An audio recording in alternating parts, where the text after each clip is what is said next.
पुंडरी गुरुदेव विठ्ठल श्री ज्ञानदेव तुकाराम पंढरीनाथ भगवान की जय।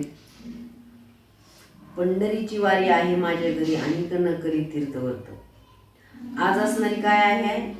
आषाढी एकादशी आहे। पण पंधरवाडी एकादशी नसतात का? असतात। पण आषाढी एकादशी काय आहे? जोरी चाले हातपाय तोरी तीर्थयात्रा जाय चुकू नको। ही तीर्थयात्रा आणि ही त्रिवेणी संगम संताचा, भक्ताचा आणि मनुष्याचा असणारा ही त्रिवेणी संगम एका जागी का करावा? तर संताच्या स्पर्शानं आपले असणारे दोष निघून जातात। म्हणून असणारे काय करायचं? पंढरीची वारी करायचं। वारी कुणाला म्हणावं आणि वारकरी कुणाला म्हणावं हे शास्त्रयुक्त पद्धतीनं सांगितलेले। व वारकरी कुणाला म्हणावं? ज्याचे 6 विकार निघालेले आहेत। तर 6 विकार म्हणजे कोणते विकार? काम, क्रोध, लोभ, मोह, मद आणि मत्सर ज्याचे निघाले त्याला वारकरी म्हणता येते। आणि आम्ही नुसतं कपाळाला गंध लावून गोपीचंद टिळा, तुळशीमाळ गळा गोपीचंद टिळा, हृदय कळवळा वैष्णवाचा एवढ्याने आपण वारकरी होऊ शकत नाही। तर असणारे आपल्यामध्ये हे 6 दोष गेलेले पाहिजेत। म्हणून असणार आपण वारी करायची आहे। वारी म्हणजे वारी अशी करायची तर बाबा आपण 6 विकारावर वार करायचे। आणि वारीचं महत्व ही 12 एकादशी पेक्षा जास्त म्हणजे आषाढी एकादशीचं महत्व आहे।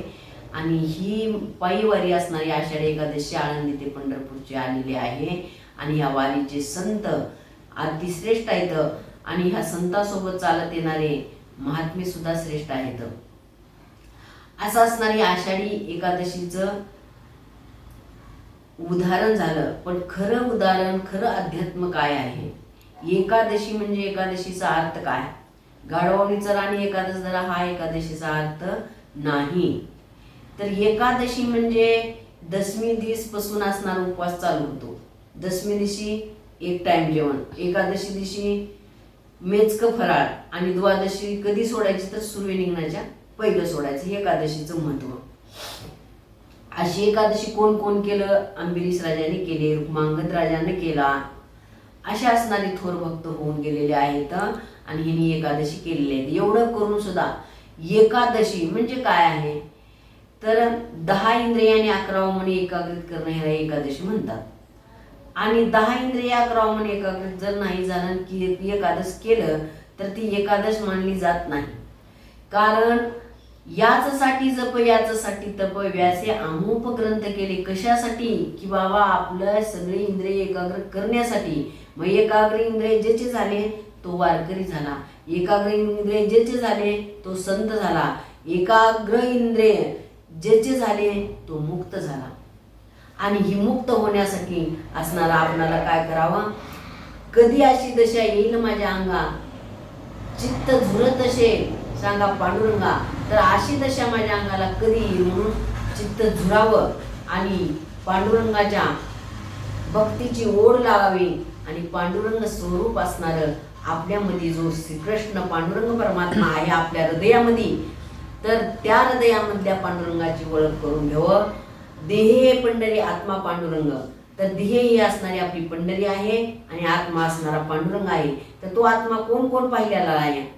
सोम शब्दाचा मारा केला विठ्ठल काकुलती आला आमच्या जनाबाईचा आहे। आणि सावता महाराजांनी सुद्धा हृदयामध्ये देव लपवलेला आहे। आणि माऊली सुद्धा एका ठिकाणी म्हणतात तैसा हृदयामध्ये राम वाचता सर्व सुखाशी रामो ग्रंथाशी कामू विषयावरी मग बहुत केले पाठांतर वर्म राहिले दूर। तर वर्म धरून आपणाला परमार्थ करायचे आहेत। सर्व वारकरी मंडळीला एकच सांगायचे बाबा आपण कोण आहोत आणि कुठून आलोत आणि कुठं जायचे आहे? तर आपणाला कुठं जायचे आहे? जाईन ग माहेर या पंढरपुरा भेटे ना माहेरा आपुलिया। तर आपलं माहेर पुण्या ठिकाणी आहे, त्या ठिकाणी आपणाला जायचे आहे। आणि आपल्या माहेरला जाण्याला का पाहिजे? तर सर्व सुकृताचे फळ मी लाईन शम मी देईन पांडुरंगा। सर्व सुकृत आपणाला तिथे गेल्यावर भेटणार आहे। म्हणून असणारी पांडुरंग परमात्म्याची आपणाला ओळख करून घ्यायची आहे। तुम्ही म्हणताल आम्हाला ओळख नाही का? आम्ही रात्रंदिवस वारीत चालला सगळ्या हो चालला। पण पांडुरंग परमात्म्याने स्वतः नामदेव महाराजाला सांगितले बाबा देवाच्या संग राहणं ही सुद्धा अनुभव नाही। तर अनुभव कोणता आहे?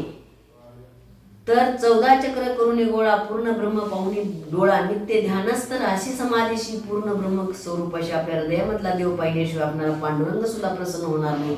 म्हणून असणार काय करायचे आहे, आपल्या हृदयामध्ये देव पाहिजे. मग हृदयामधला देव पाहण्यासाठी कोण दाखवतात ते देव, तर संत दाखवतात. आणि संत दाखवतात म्हणून संतांचे आपल्यावर उपकार आहेत बरं का. केले उपकार सांगू मी काय, बापन करी ऐशी माय. आपल्याला पंढरपूरची वारी चालायला संतांच्या सानिध्यात राहायला कोण सांगतात, तर गुरु सांगतात. आणि गुरु सांगितल्यामुळं आपण ही मार्गदर्शन करतो आणि गुरुच्या कृपा प्रसादाने आपल्याला हा पांडुरंग परमात्मा भेटतो. म्हणून असणार काय पाहिजे, आपल्या जीवनामध्ये गुरु पाहिजेत. गुरु असल्याशिवाय आपल्याला कृतार्थ होता येत नाही. म्हणून आपल्याला सद्गुरूची कृपा व्हायची आहे. आणि जगामध्ये लाखो गुरु आहेत बरं का, लाखो गुरु आहे जगत में एकही नाही काम का, डंका बजाते आप आपके नाम का. अशा गुरुला शरण जाऊन आपल्याला पांडुरंग परमात्मा भेटणार नाही. फक्त डोळस गुरुची भेट घेतली पाहिजे. डोळस गुरु कुणाला म्हणावं, सतशास्त्राचा अभ्यास झालेला आणि शिष्याशी शंका निरसन करणारा असा असणारा सद्गुरू राहावं. म्हणून असणारी पंढरीची वारी करावं. बोला पुंडलिक विठ्ठल श्री ज्ञानदेव तुकाराम पंढरीनाथ भगवान की जय.